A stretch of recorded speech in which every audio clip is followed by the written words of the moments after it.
What do you want to be when you grow up? These 10 words are the epitome of stress for every high school student, including myself. Whether we ask this question ourselves or a question by others, the "so, what do you want to be when you grow up?" question challenges each of us to think a little deeper on what possibly we want to do with our lives. Personally, going into high school, I had absolutely no idea whatsoever on what professions were even of interest to me.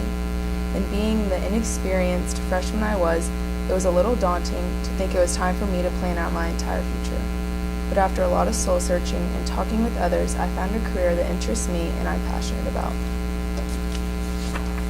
Hi, my name is Addison F. and this year in ISM I decided to study marketing.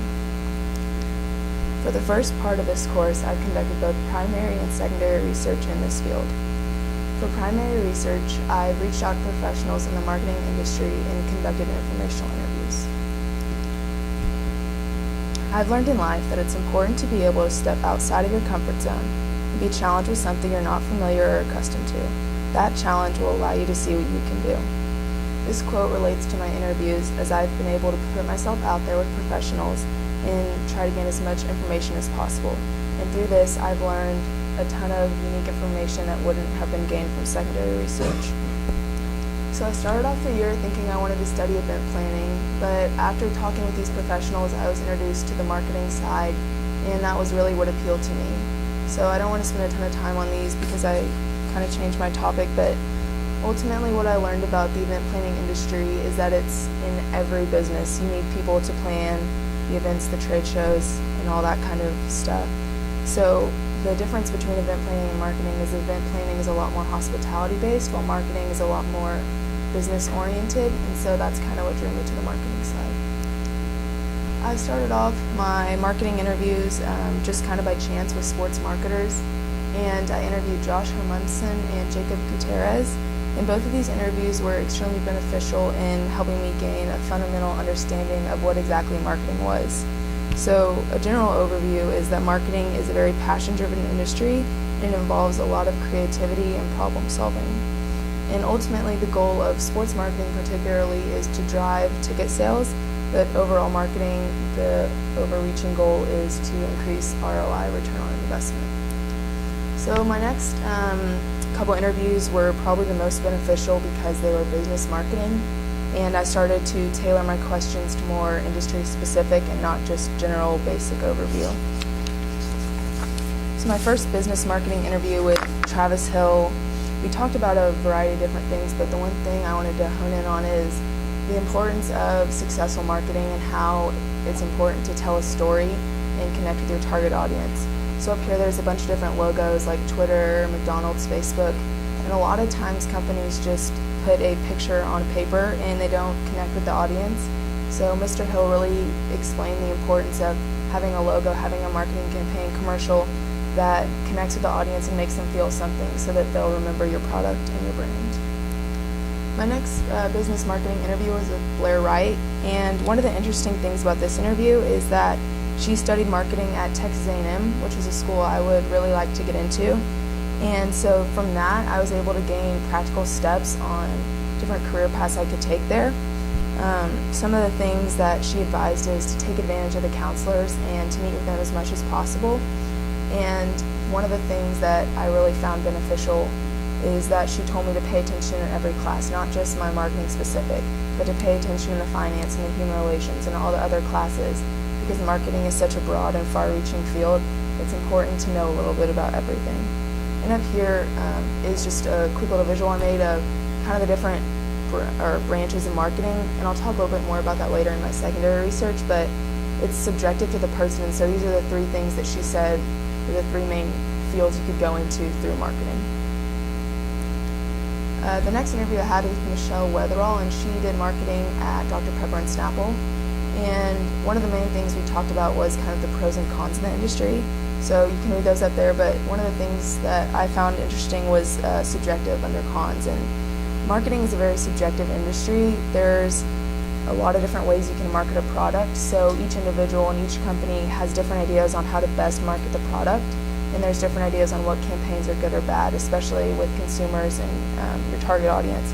So having thick skin and not getting upset whenever your marketing campaign isn't approved or people don't like it, and then also on the flip side, making sure you create a marketing campaign that reaches everyone and that everyone can adhere to. The last interview I'm going to talk about is mine with Samantha Colby, who was head of marketing at H Architect, which is a human resource company. One of the main things we talked about a lot of different things, but one of the main things was how the industry is changing. And one of the important things she stressed was as our society becomes more technological, the marketing industry also becomes more technological. So having a background in digital will give you a head above some of the older individuals at a company who haven't grown up in such a digital-based society. So some of the things up here are really helpful marketing websites. And so HubSpot is pretty much just a marketing portal with thousands of resources. And that's been super beneficial in my original work and my research assessments. And then up here is SurveyMonkey, which is a digital survey that you can create. This is an example of a product survey template. You can send the visual link to your customers and your target audience, and it's a great way to generate research. So then I got into my secondary research, and this was personal research that I conducted through web articles, magazines, and things like that.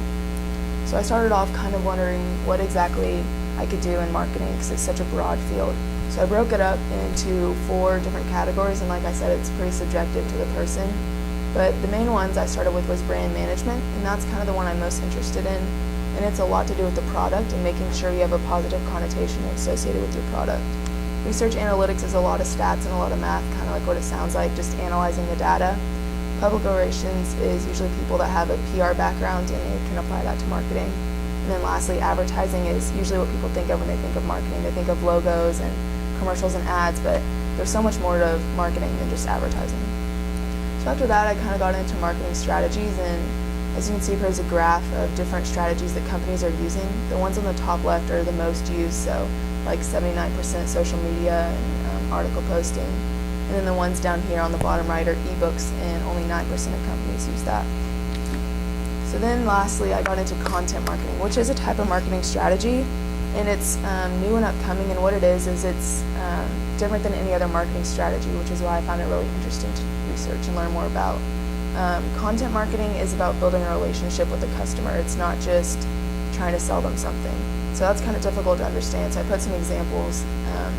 One is Callaway Golf Scores, where Callaway went and created informational interviews on how to become a better golfer. And this not only is beneficial to the customer, but it builds trust between the brand and the customer, and obviously generates revenue.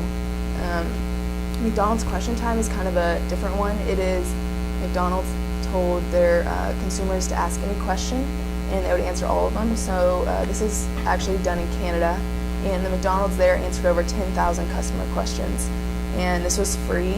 And so this really built trust and again promoted their brand and showing that McDonald's really does care about their customers. So overall, throughout the first part of ISM, I've really pushed myself to conduct as many interviews and get as much information out as possible. And I've learned to keep an open mind, and by doing this, I've discovered a field that I'm really passionate about and excites me to continue pursuing.